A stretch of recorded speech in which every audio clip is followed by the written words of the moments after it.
దేవునికి స్తోత్రము. వాక్య భాగంలో నుంచి అపోస్తలుల కార్యములు 1వ అధ్యాయము 14వ వచనము మనం అందరం కలిసి చదువుకుందాం. అపోస్తలుల కార్యములు 1వ అధ్యాయము 14వ వచనం.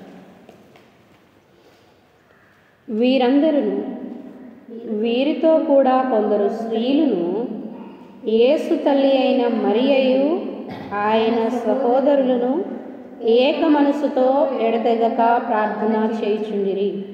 మరొకసారి,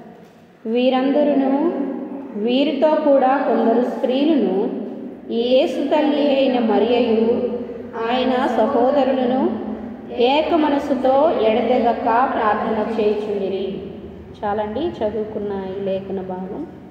స్త్రీల కూడికి నిమిత్తమై చేరువచ్చిన మనందరికీ హెచ్చరికగా, పురుకొలుపుగా, ఆశీర్వాదకరంగా, దీవనకరంగా ప్రేమ కలిగిన దేవుడు చేయునుగాక. ఆమేన్. ప్రియమైన సహోదరులారా, ప్రభువునందున్నటువంటి వారులారా, మనము దేవుని వాక్యమును శ్రద్ధగా ఆలోచన చేద్దాం. బైబిల్ గ్రంథంలో అనేక మంది స్త్రీలు ఉన్నారు. వారు దేవునితో నడిచినటువంటి అనుభవాలను మనం ధ్యానం చేసుకుంటూ ఉన్నాము. ఆయనతో ఎటువంటి అనుభవాలను కలిగి నడుచుకున్నారో, వారి జీవితాలలో వారు ఎలాగున ఆశీర్వాదమును దీవెన పొందుకున్నారో మనము తెలియజేసుకుందాం. ఈ దినం ఈ డిసెంబర్ మాసంలో ఎక్కువగా ప్రభువైన యేసుక్రీస్తు వారి యొక్క జననమును గూర్చి ధ్యానం చేసుకుంటూ ఉంటాము. అయితే ప్రభువైన యేసుక్రీస్తు యొక్క జీవిత చరిత్రను కానీ, ఆయన జన్మమును కానీ మనం ఎప్పుడైనా ధ్యానం చేసుకోవచ్చు. ఒక డిసెంబర్ మాసమనే కాదు, కానీ ఆయన ఎందుకొరకు జన్మించాడు, ఈ లోకమునకు ఎందుకు వచ్చాడు అన్న విషయం తెలియకుండా ఏ క్రైస్తవులు లేరు. కానీ ఆయన వచ్చిన ఉద్దేశమును ఎక్కువగా అనేకులకు తెలియపరచుకోవడం కోసం, ఇంకా ప్రభువైన యేసుక్రీస్తు అంటే తెలియని అన్యులకు ఆ వర్తమానాన్ని తెలియడానికి మాత్రమే సంతోషదాయకంగా ఆ సమయాలను మనం గడుపుతూ ఉంటాము. అయితే ప్రభువైన యేసుక్రీస్తు వారిని కనిన తల్లి అయిన మరియ స్త్రీలలో అద్భుతమైన ఆశీర్వాదకరమైన స్త్రీగా మనం చెప్పుకోవచ్చు. మరియ ప్రభువైన యేసుక్రీస్తు వారి యొక్క తల్లి ఒక్క మరియను గూర్చి బైబిల్లో వ్రాయబడి లేదు. ఇంకా 6 గూర్చి, అంటే మరియమ్మతో పాటు కలిపి 7 గూర్చి 7 మరియమ్మలుగా ఒక్కొక్కరి జీవితంలో ఒక్కొక్క అనుభవాన్ని దేవుడు మనకు నేర్పుతూ ఉన్నాడు. మనము చూసినట్లయితే మరియా అనే పేరుకు అర్థము మిరియాము, హెబ్రీ భాషలో మిరియాము అంటారు. దానికి అర్థం ఇచ్చు పేరేంటంటే చేదు అని అర్థం. మరియా చేదు, నయోమి, మారా అన్న కూడా చేదు అని వస్తుంది. ఇలా మరియా చేదుకరమైన అనుభవాల గుండా వెళ్తూ మరలా మధురంగా మార్చబడి ప్రభు యొక్క ఇష్టాలను నెరవేర్చడానికి మరియమ్మలందరూ కూడా వాడబడ్డారు. 7 మరియమ్మల జీవితాలలో ఒక్కొక్కరికి ఒక్కొక్క అనుభవాలు కలిగి ఉంటూ వచ్చారు. అయితే ఈ దినం మనం చదువుకున్న ఈ లేఖన భాగంలో వీరితో కూడా కొందరు స్త్రీలను యేసు తల్లి అయిన మరియయు ఆయన సహోదరులను ఏక మనసుతో ఎడతెగక ప్రార్థన చేయుచుండిరి. ఈ మరియమ్మలో ఉన్న గొప్ప అనుభవాన్ని తెలుపుతూనే ఈ దినం ప్రభువైన యేసుక్రీస్తు వారి తల్లి అయిన మరియమ్మను గురించి మనం చెప్పుకోవట్లేదు, కానీ ఇంకా వేరే మరియమ్మలను గురించి ఈ వారం చెప్పుకుందాం. వచ్చే వారమేమో ఇంకా మిగిలిన మరియమ్మలను గురించి, ఇప్పుడు సమయాన్ని బట్టి ఎంతమంది మరియమ్మలను ధ్యానం చేయగలిగితే అంతమందిని మనం ధ్యానం చేద్దాము. మిగిలిన భాగాన్ని వచ్చే వారం మనము మరలా ధ్యానం చేసుకోవాలని నేను తలస్తూ ఉన్నాను. అయితే ఈ దినం మనం నేర్చుకోబోయేటువంటి మరియమ్మలలో మొట్టమొదటిగా ఆయనను వెతుకుతూ తిరిగినటువంటి మరియమ్మను గురించి మనం చూద్దాం. మార్కు సువార్త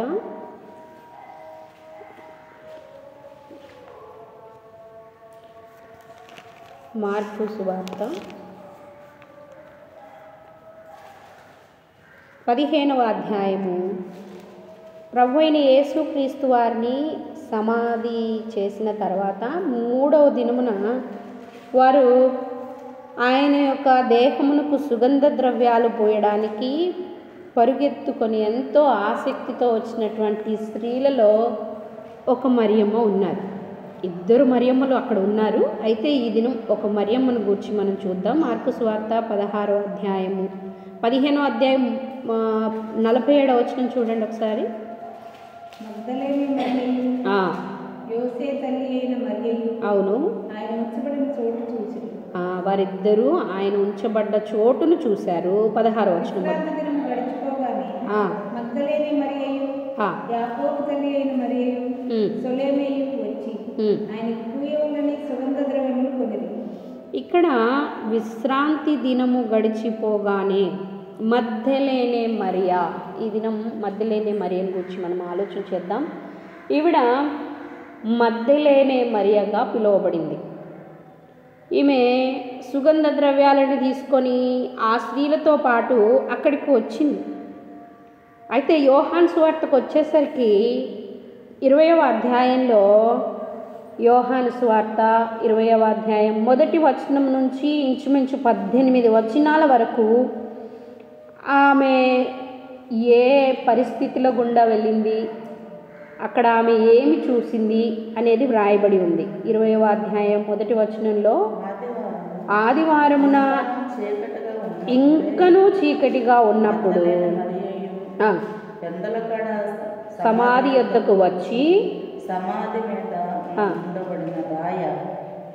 తీయబడి ఉండుట చూచెను. చూసారా, ఇక్కడ 16వ అధ్యాయం మార్కులోనేమో 3 స్త్రీల పేర్లు చెప్పాడు. కానీ యోహాను సువార్తకు వచ్చేసరికి మగ్దలేనే మరియ ఒక్కతే వచ్చినట్లుగా చూపిస్తూ ఉన్నాడు. అంటే ఆమెను గూర్చి ఒక ప్రత్యేకమైన సందేశాన్ని ఇవ్వడానికే ఆ సువార్తీకుడు అలాగన ఆమెను గురించి అక్కడ వ్రాయడానికి మాత్రమే ఆమె ఒక్క పేరుని ఎత్తుకున్నాడు. ఈమె సమాధి దగ్గరకు వచ్చింది, రాయి తీయబడి ఉండటం చూసింది. చూసి శిష్యులలో ఆమె పరిగెత్తుకొని పోయి శిష్యుడైన పేతురుని వద్దకు, యేసు ప్రేమించిన శిష్యుడైన యోహాను వద్ద ఆ విషయాన్ని చెప్పింది. ప్రభువును సమాధిలో నుండి ఎత్తుకొని పోయారు అన్న విషయం వారికి తెలియగానే వారు పరిగెత్తుకొని వచ్చారు. సమాధి వద్దకు వచ్చి వంగి చూసినప్పుడు నారబట్టలు పడి ఉండుట చూశారు, కానీ యేసయ్య దేహం అక్కడ లేకపోవడాన్ని బట్టి వారు ఎంతో భయపడుతూ, వారు దిగులు పడుతూ వారు అక్కడి నుంచి వెళ్ళారు. కానీ అయితే మరియ మాత్రం సమాధి దగ్గరనే అక్కడనే ఉండిపోయింది. 11వ వచనం నుంచి 18వ వచనం వరకు కూడా. అయితే మరియ సమాధి బయట నిలిచి ఏడ్చుచుండెను. ఆమె ఏడ్చుచు సమాధిలో వంగి చూడగా తెల్లని వస్త్రములు ధరించుకున్న 2 దేవదూతలు యేసు దేహం ఉంచబడిన స్థలములో తల వైపున ఒకడు, కాళ్ళ వైపున ఒకడు కూర్చుండుట కనబడని. మంచి దర్శనాన్ని చూసింది. వారు అన్నారు, నువ్వు ఇక్కడ ఎందుకు ఏడుస్తున్నావు, ఆయన ఇక్కడ లేడు అని చెప్పారు. అయితే ఆమె ఏడ్చుకుంటూ అక్కడే వెనుక తట్టు తిరిగి యేసు నిలిచి ఉండుట చూచెను, కానీ ఆమె యేసు అని గుర్తుపట్టలేదు. యేసు, అమ్మా ఎందుకు ఏడుస్తున్నావు, ఎవరిని వెతుకుతున్నావు అని అడిగాడు. ఆయన ఒక తోటమాల అనుకొని ఆమె, అయ్యా నేను ఆయన్ను మోసుకొని పోతా, నాకు కానీ కనపడితే నేను ఎత్తుకొని పోతాను ఆయన్ని, ఆయనను చూసావా అని అడిగింది. యేసు ఆమెను చూచి అన్నాడు, మరియా అని పిలిచి. ఆమె ఆయన వైపు తిరిగి ఆయనను హెబ్రీ భాషలో రబ్బూని అని పిలిచి, ఆ మాటకు బోధకుడా అని అర్థము. వాస్తవానికి ఇక్కడ జరిగిన సంగతి ఏంటి, ఈమెతో పాటు వచ్చిన స్త్రీలేమైపోయారు, మరలా వెనుక నుంచి పరిగెత్తుకొని వచ్చిన పురుషులేమైపోయారు, ఈమె మాత్రమే ఆ సమాధి దగ్గర నిలిచి ఉంది. ఆమె నిలిచి ఉండడమే కాదు, ఆయన ఎవరో ఎత్తుకొని పోయారని దుఃఖిస్తూ ఉంది, ఏడుస్తూ ఉంది. ఆయన్ని ఇప్పుడు వెతకాలి, నేను వెతికి మరలా ఉన్న స్థానంలో ఆయన్ని పెట్టాలి అన్న ఉద్దేశంతో ఆయనను వెతకడం మొదలుపెట్టింది. ఈమె మగ్దలేనే మరియా. ఈమె ఒకప్పుడు అస్వస్థతకు గురి అయింది. ఈమె బాగులేని పరిస్థితిలో ఉన్నప్పుడు ప్రభు అయిన యేసుక్రీస్తు వారి మనం స్వస్థపరిచినట్టుగా చరిత్రలో చెప్తూ ఉంటారు. ఈమె స్వస్థపరచబడి ప్రభువును వెంబడిస్తూ ప్రభువుతో తిరిగి అన్నీ చూసినటువంటి స్త్రీగా ఉంది. ప్రభు అయిన యేసుక్రీస్తు వారిని కోల్పోవడం ఈమెకి ఎంత మాత్రం ఇష్టం లేదు. ఈమె ప్రభు అయిన యేసుక్రీస్తు వారిని కోల్పోతే తాను పొందినటువంటి అనుభవాలన్నీ ఏమైపోతాయి అన్నట్లుగా ఈమె ప్రభు అయిన యేసుక్రీస్తును వెతకడం మొదలుపెట్టింది. వెతికే అనుభవాన్ని కలిగిన స్త్రీ. ఈమె ఏం చేస్తుంది? వెతుకుతూ ఉంది. ఎప్పుడైనా ప్రభు అయిన యేసుక్రీస్తు వారిని వెతికామా? ఆ మరియ లాంటి అనుభవాన్ని మనం కూడా కలిగి ఉండాలని దేవుడు కోరుకుంటున్నాడు. వేకువనే నేను నిన్ను వెతుకుదును, నీ ప్రభావమును నీ మహిమను చూడాలని నేను వెతుకుదును అని దావీదు పెందల కడనే లేచి నిన్ను వెతుకుతాను అని ఆయన ఉన్న అనుభవాన్ని ఆయన చెప్తా ఉన్నారు. నిజంగానే మనం కూడా ఎప్పుడో మనము వెతకలేదు, కానీ ప్రభువు దేవుడే మనల్ని వెతికి రక్షించుకున్నాడు. కానీ మనం రక్షింపబడిన తర్వాత ఇప్పుడెవరిని వెతకాలి? ఆయనను మనము వెతకాలి. మనం అప్పుడప్పుడు ప్రభువును మర్చిపోతాం, దేవుణ్ణి మర్చిపోతాం, దేవుడు చేసిన కార్యాలను మర్చిపోతాం, ఆయన చేసిన ఉపకారాలు మర్చిపోతాం. కానీ వాటిని జ్ఞాపకం చేసుకుంటూ మళ్ళీ మళ్ళీ ఆయనను వెతికే వారమే ఉండాలి. మనం తప్పిపోయినప్పుడల్లా, ఆయనకి ఇష్టం లేని పని చేసి పాపంలోకి జారిపోయినప్పుడల్లా మనల్ని దేవుడు ఏం చేస్తున్నాడు? వెతుకుతూ ఉన్నాడు. మళ్ళా ఆయన వెతుకుతూ ఉన్నాడు. కానీ మనం ఎప్పుడు ఆయనను వెతుకుతాం? మరి ఆ అనుభవంలోనికి మనం రాకపోతే, మనము ఎంత సమీపంగా ఉన్నప్పటికీ కూడా ఆయన ఎక్కడ ఉన్నాడో గుర్తించకపోతే, ఆయన కనబడకపోతే, మనము వెతికి ఆయనను పట్టుకొని ఆయన సన్నిధిలో ఉండేవారమై ఉండాలి. నిజంగానే మగ్దలేనే మరియకు చేసిన ఉపకారములాగా మన జీవితాలలో కూడా ఎన్నో ఉపకారాలు చేశాడు. మనం అనారోగ్యంలో ఉన్నప్పుడు ఆయన స్వస్థపరిచాడు. మన కుటుంబంలో లేమి కలిగినప్పుడు ఆయన మనల్ని లేవనెత్తాడు. మన కొదువులన్నీ తీర్చాడు, మన ఆశయాలను తీర్చాడు, మన కోరికలను ఆయన తీరుస్తూ వచ్చాడు. మరి ఆయన్ని ఎలా మర్చిపోతాం? ఆయనను ఎందుకు వెతకట్లేదు? ఆయన ఎక్కడ వెతికితే దొరుకుతాడు? మరి ఆమెమో ప్రభు అయిన యేసుక్రీస్తు వారు ఉంచిన దేహము దగ్గర వెతుకుతా ఉంది. మనం ఎక్కడ వెతకాలి? మరి యేసయ్య ఎక్కడ ఉన్నాడు? ఆత్మరూపిగా మన మధ్యనే ఆయన ఉన్నాడు. ఆయనను వెతకాలి. మనం ఎక్కడ చేరి వస్తే అక్కడ నేను ఉంటాను అన్నాడు. నా నామం పేరిట 2 లేక 3 చేరి వస్తారో అక్కడ నేను ఉంటాను అన్నాడు. మరి మనం చేరి వస్తున్నామా? సంఘములో మనము ఆయనను వెతకాలి. మనం ఇంట్లో వెతకాలి ఆయనను. మన వ్యక్తిగత జీవిత అనుభవము ద్వారా వెతకాలి. కుటుంబ అనుభవంలో ఆయనను సహవాసంలో ఉంటూ వెతకాలి. సంఘంగా మనము సహవాసంలో ఉండి ఆయనను వెతికే వారమై ఉండాలి. ఆయనను వెతికి, నువ్వు నాతో ఏం మాట్లాడతావు, నువ్వు నాతో ఏం చెప్తావు, దయచేసి నీతో మాట్లాడాలి, నిన్ను వెతకాలి అని మగ్దలేనే మరి ఆయనతో మాట్లాడుతుంది. కానీ ఆయనను గుర్తుపట్టట్లేదు. ఒక్కొక్కసారి మనం కూడా ప్రభువే మనతో మాట్లాడతాడు, కానీ మనం గుర్తుపట్టాం. సేవకుడు ఎన్నో మాటలు చెప్తానే ఉంటాడు, కానీ ఆయన దేవుడు మాట్లాడుతున్నట్టుగా అనుకోము. ఏముందిలే, మాట్లాడేది సేవకుడు కదా అని మనం భ్రమపడతాం.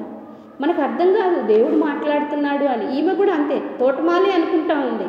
అక్కడున్న తోటమాలి నాతో మాట్లాడుతున్నాడు అనుకుంటుందే కానీ యేసయ్యే నాతో మాట్లాడుతున్నాడనే అనుభవం అక్కడ ఆమె కొంచెం సేపు తెలుసుకోలేకపోయింది. మనం కూడా ఒక్కొక్కసారి అలాగే ఆత్మీయ స్థితిలో సేవకులే మాట్లాడుతున్నారని అనుకుంటాం, కానీ ప్రభువే మనతో మాట్లాడుతున్నాడని గ్రహించలేని పరిస్థితులను ఉంటాం. అది గ్రహింపుకు వచ్చేసరికి చాలా సమయం గడిచిపోతుంది. మన ఆధ్యాత్మిక స్థితి వెనుకబడుతూ ఉంటుంది. కాబట్టి మరియా వెంటనే గుర్తించినట్లుగా మనం కూడా యేసయ్యను గుర్తించాలి. మనం వెతకాలి. ఆయన వెతికే అనుభవాన్ని కలిగి ఉంటున్నామా? వేకువనే లేచి ఆయనను వెతికే అనుభవం మనం కనుక కలిగి ఉంటే మరియమ్మలాగా మనం కూడా ఆశీర్వదింపబడతాము. ఎంతో గొప్ప ధన్యత. నిజంగా ఈమె గూర్చి ఇన్ని వచనాలు వ్రాయబడింది. ప్రతి మరియమ్మ గూర్చి ఒక్కొక్క వచనమే మరలా ప్రభు అయిన యేసుక్రీస్తు వారి తల్లిని గూర్చి చాలా విషయాలు వ్రాయబడ్డాయి. కానీ ఈ మధ్యలోనే మరియా దేవుణ్ణి వెతికినట్లుగానే మనము కూడా ఈ రోజు నుంచి ప్రభువును వెతుకుదామా, ఆయన సన్నిధిని వెతుకుదామా, ఆయన యొక్క ప్రభావం చూడడానికి మనము వెతికే వారమై ఉండాలి. ఇది మొదటి సంగతి. మధ్యలోనే మరియా మొదటి అనుభవం, ఆమె వెతికిన అనుభవాన్ని కలిగి ఉంది. ఇక రెండవ మరియా లూకా సువార్త 10వ అధ్యాయము. ఈమె బేతనియా మరియా అంటాము.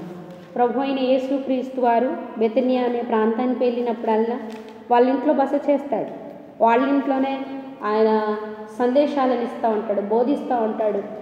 అనేకులు ఆ ఇంటిలోకి చేరి వస్తారు. మార్తా అను సహోదరి తనకుంది, లాజరు అనే ఒక తమ్ముడు ఆవిడకున్నాడు. ఈ మరియా మంచి అనుభవాన్ని కలిగినట్లుగా మనం చూస్తాము. ఇక్కడ ఆయన దేవుని సన్నిధిలోనే కూర్చున్న అనుభవాన్ని కలిగి ఉంది. చూడండి, మనము వెతకాలి అంటే ప్రభు కొరకు కూర్చోవాలి అని ఈమె మనకు నేర్పిస్తూ ఉంది. లూకా సువార్త 10వ అధ్యాయం 39వ వచనం. ఆమెకు మరియా అను సహోదరి ఉండెను. ఈమె యేసు పాదముల యొద్ద కూర్చుండి ఆయన బోధ వినుచుండెను. యేసు పాదముల దగ్గర కూర్చుండి ఆయన బోధ వినుచుండెను. ఈమె ప్రభువును వెతకటం వల్ల ప్రభువు దొరికిన కారణాన్ని బట్టి ఆయన దొరికినప్పుడు ఆయనను విడిచిపెట్టి వెళ్ళకూడదని ఆయన పాదాల దగ్గర కూర్చున్న స్త్రీ. ఈమె కూర్చుంది ఆయన దగ్గరనే.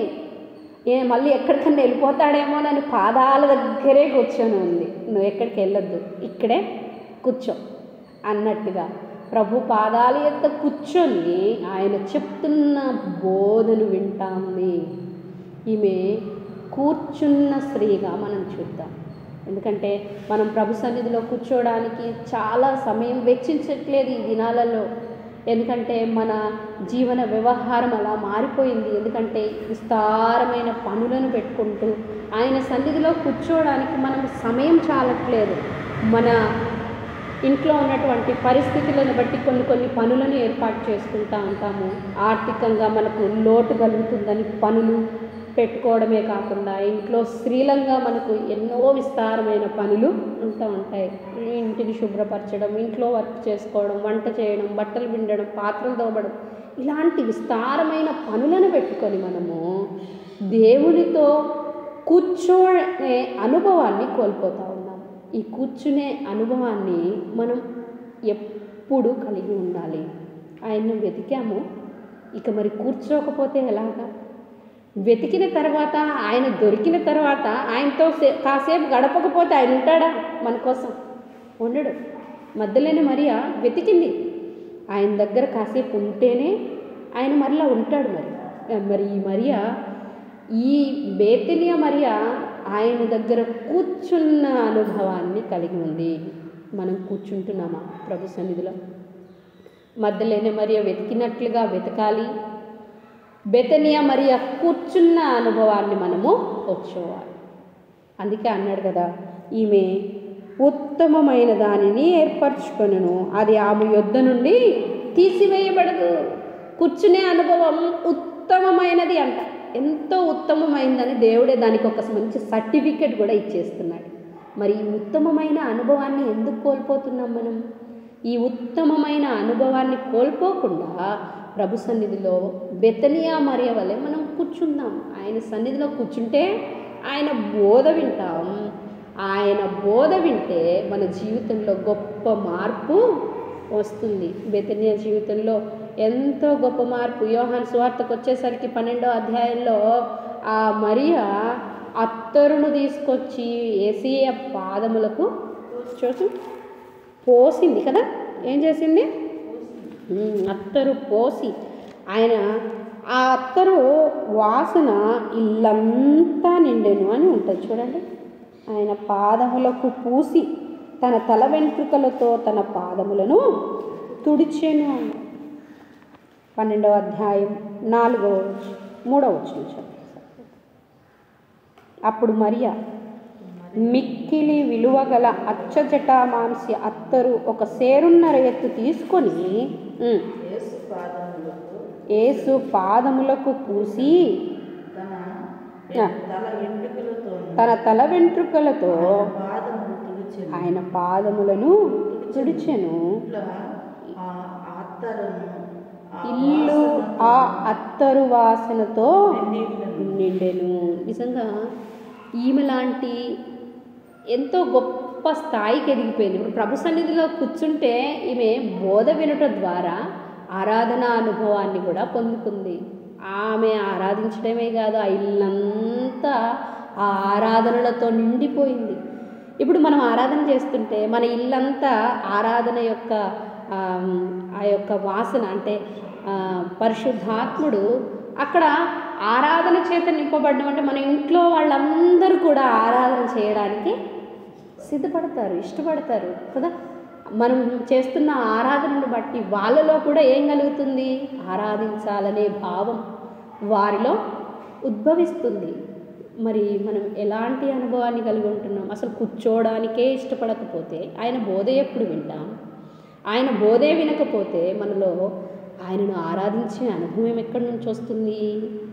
మరియా కూర్చున్న అనుభవాన్ని కలిగి ఉండి ఎంతో శ్రేష్టమైన అనుభవంలోనికి వెళ్ళిపోయింది. కాబట్టి మనం కూడా ప్రభు సన్నిధిలో కూర్చునే అనుభవాన్ని కలిగి ఉండాలని ప్రభువు కోరుకుంటున్నాడు. ఇక కూర్చునే అనుభవములో నుండి మరొక అనుభవములోనికి వెళ్ళడానికి మరి ఒక మరియను గూర్చి మనం ధ్యానం చేసుకుందాం. అపోస్తుల కార్యాలు 12వ అధ్యాయము, అపోస్తుల కార్యములు 12వ అధ్యాయము. ఇక్కడ మరి ఒక మరియ కనపడతా ఉంటుంది. 12వ అధ్యాయం 12వ వచనం. ఇట్లు ఆలోచించుకొని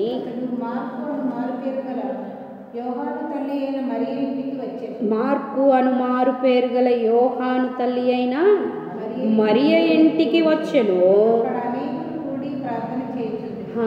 అక్కడ అనేకులు కూడి ప్రార్థన చేయుచున్నారు అన్నాడు. ఈ మార్కు అను మారు పేరు గల యోహాను తల్లి అయిన మరియా తన ఇంట్లో ప్రార్థన చేసే వాళ్ళందరినీ నింపుతుంది. ఈమెకు ప్రార్థన చేసే అనుభవం కలిగి ఉంది కాబట్టే ప్రార్థించే వారిని అందరినీ పిలిచింది. ఇక్కడ జరిగిన సంగతి మనందరికీ తెలిసిందే. పేతురు చెరసాలలో ఉంచబడ్డారు. ఆయన విడుదల కొరకు సంఘమంతా ఒక చోట కూర్చొని ప్రార్థించాలని నిర్ణయించుకున్నారు. కాబట్టి ఈ మరియమ్మ ఇంట్లో వాళ్ళు కూర్చొని ఆ యొక్క చెరసాలలో ఉన్న పేతురును గూర్చి ఆసక్తితో ప్రార్థన చేస్తూ ఉన్నారు.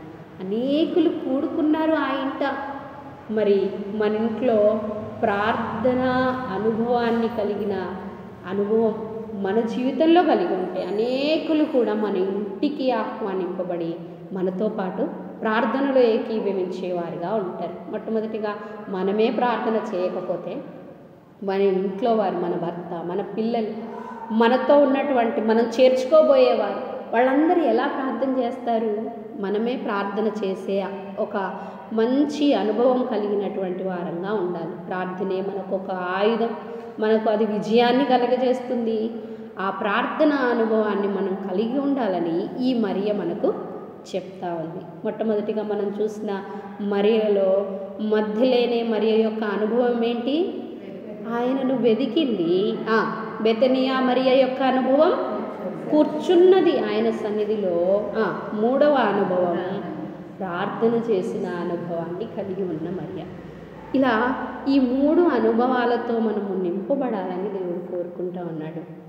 మరియమ్మల యొక్క అనుభవాలు చూడండి, ఒక్కొక్కరు ఒక్కొక్క అనుభవాన్ని కలిగి ఉండి మనకొక పాఠాన్ని వారు నేర్పిస్తూ ఉన్నారు. వారి జీవితాల నుంచి మనకు చూపిస్తూ ఉన్నారు. మరి మనం నేర్చుకుందామా? మొదటిగా మనం ఆయనను వెతికే మధ్యలోనే మరియమ్మలాగా ఉండాలి. ఆయన సన్నిధిలో కూర్చొని ఉత్తమమైనది ఏర్పరచుకొనిన బెతనియా మరియలాగా మనం ఉండాలని. అంతేకాదు మార్కు అని మారు పేరు కలిగిన మరియమ్మ తన ఇంట ప్రార్థనాపరులను చేర్చుకొని ప్రార్థించిన అనుభవాన్ని కలిగి ఉన్న మరియలాగా మనం ఉండాలని దేవుడు కోరుకుంటా ఉన్నాడు. మరి ఈ 3 అనుభవాలను మనం కలిగి ఉండాలని, ఆ మరియమ్మలాగా మన జీవితము ఉండాలని మనని మనం ప్రతిష్ఠించుకుందాం. ఇంకా మిగిలినటువంటి 4 మరియమ్మలకు వచ్చే వారం మనం ధ్యానం చేసుకున్నాము. ఈ దినం మన సమయం అయిపోయింది కాబట్టి మనం ఈ 3 అనుభవాలను మనం కలిగి ఉండినట్లుగా ప్రభు అట్టి కృప మనకు దయచేయనట్లుగా మనం ప్రార్థన చేసుకుందాం. ప్రభువా నాకు అట్టి కృపనివ్వండి. మధ్యలోనే మరియా అసలు సమాధుల తోటలో ఎంతో భయంకరమైన పరిస్థితి, అక్కడ అందరూ వెళ్ళిపోయారు, కానీ ఒక్కతే ఆయనను వెతుకుతూ ఉంది. నా ఒంటరితనంలో కూడా ప్రభువా నిన్ను వెతికే అనుభవం నాకు ఇవ్వండి. దావీదు అనుకున్నట్టుగానే వేకువనే నిన్ను వెతుకుతాను ప్రభువా అని ఆయన అనుభవంగా చేసుకున్నట్లుగానే మధ్యలోనే మరి ఎలాగ నిన్ను వెతకటం నాకు నేర్పించు ప్రభువా. అలాగే నీ సన్నిధిలో కూర్చున్న బెతనియా మరి ఇలాగ నీ సన్నిధిలో నేను కూర్చోవటం నాకు నేర్పు. ప్రార్థించిన ఆ మార్కు అని మారు పేరు గల మరియ ఇంట చేరి వచ్చిన వారి వలె నేను కూడా ఆసక్తితో ప్రార్థన చేసే అనుభవాలు మరి నాకు దయచేయండి. ఎంతోమంది పేతురులాగా చెరులో ఉన్నారు ప్రభువా, వారి కొరకు ప్రార్థన చేసే అనుభవాన్ని మీరు నాకు దయచేయమని ఆ మరియలాగా నన్ను ఉంచండి. ఈ 3 అనుభవాలు నా సొంతం చేయండి ప్రభువా అంటూ మనల్ని మనం ప్రతిష్ఠించుకొని ప్రార్థన చేసుకుందాం.